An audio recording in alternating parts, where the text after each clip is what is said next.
everyone, it's Nina, and I'm here today to share with you a fun stamping technique. We're going to be doing some dry brush stamping, and it's going to be a really easy and one-layer card that I'm going to be sharing with you today, so let's get started.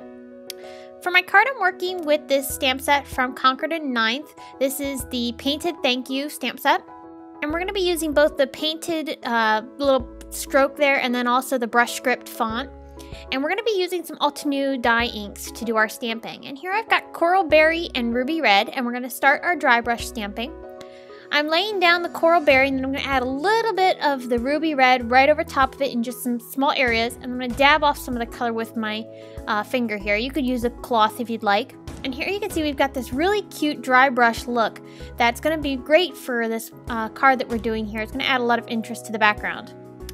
So here I've got some frayed burlap and then also some Perfect Peach, and I'm going to be stamping these onto the paper. This is going to create my orange color. Here I've got Mango Smoothie and Buttercream, and I'm going to be stamping these for the yellow.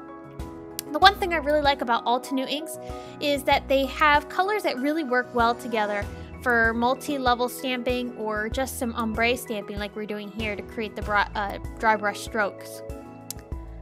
Next, I'm bringing in greens. This is Forest Glades and Frayed Leaf, and I'm going to go ahead and stamp these down. I'm cleaning my stamp here in between each coat of ink with some baby wipes. You can use any type of stamp cleaner that you prefer. Baby wipes are easy for when you're doing something like this. I just quickly dry it off with a dry cloth, and then I move on to my next color. And as you can see, I'm also alternating the brush stroke as I stamp each color. It just gives a little bit extra variation and helps make it look a little bit more random and not so perfect. I'm also just slightly offsetting each stamping just to kind of give a little bit of variation to the brush strokes and not have them all even across the entire card. So here I used a bit of Sea Glass and Ocean Wave to create the blue, and I've got some Midnight Violet and Deep Iris for the purple.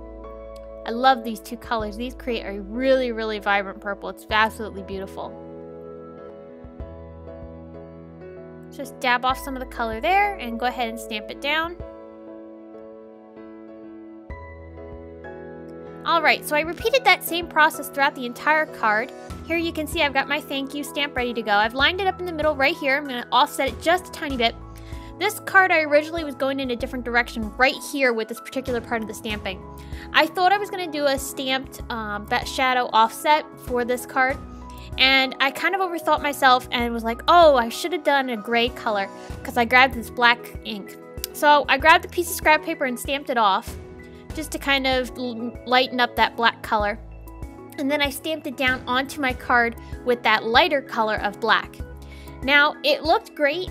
In my mind, it was working out really well, but the problem was that when I went to do the heat embossing, which is the next step that I'm doing here, that gray color ended up getting overpowered and you couldn't really see it. So in the end, I should have done the black, but I overthought myself and did the gray. So here I'm taking my Versamark ink. I've lined this stamp back in the middle again, so now it's going to be stamped perfectly in the middle, and that offset will be there to create a shadow. I'm going to go ahead and stamp that in the Versamark ink and then heat emboss it with some gold glitter embossing powder.